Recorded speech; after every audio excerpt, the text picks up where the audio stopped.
Hi, I'm Kelly Brough.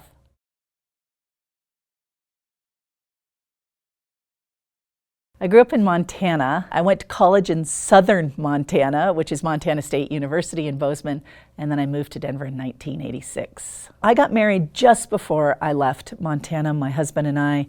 My husband was Ojibwe, and part of coming to a city was just feeling like in a city he and I, as a mixed race couple, might have more success.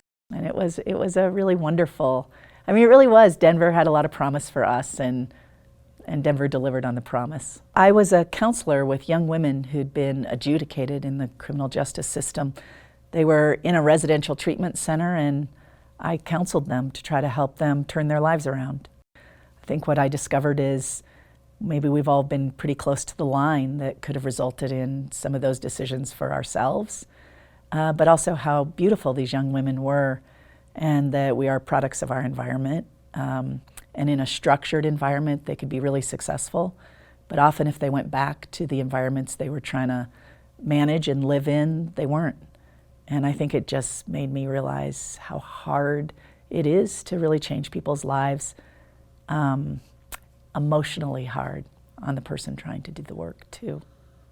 So there's an interim piece in there that I didn't share yet. My husband struggled with addiction our whole life together. And his addiction was alcohol. I would say our whole life together trying to figure out how we could help support him and deal with the addiction, but not enable it, is how I would describe most of our life together. Ultimately, Mike moved back to Montana, and then my girls and I lost him to suicide. And so it was devastatingly hard. I know what helps people come through that is not just your own personal strength, but it's the community around you.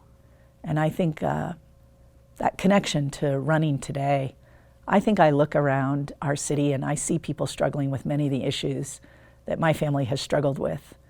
And I know the responsibility of community to help them come through it too. And part of running for me is I see the role we can play, and we can play better to help people come through what they're dealing with.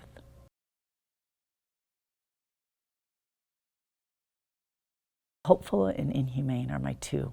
If I get a third one, I'll share it with you.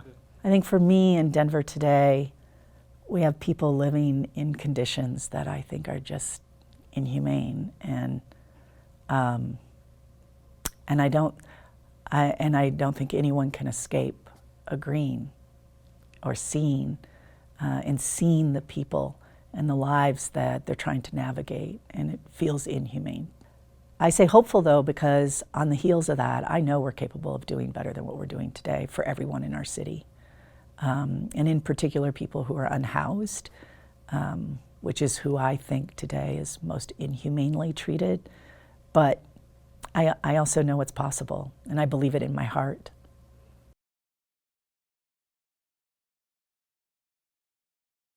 Curious, optimistic, and loving.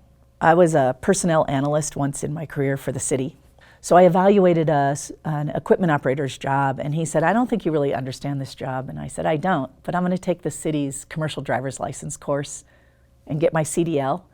And I did, and I ended up qualifying to plow snow at the old airport, and I did it for 3 years as the first woman to do it on call. And it was an amazing experience, but it was all because I was curious to understand his job better.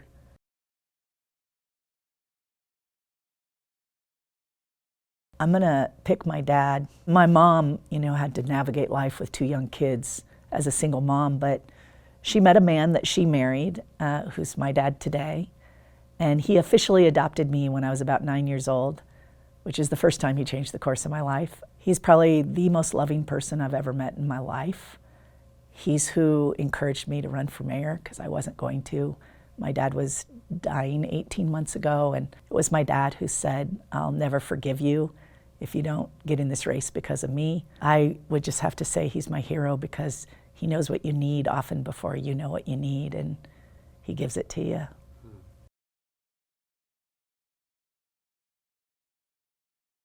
Promise.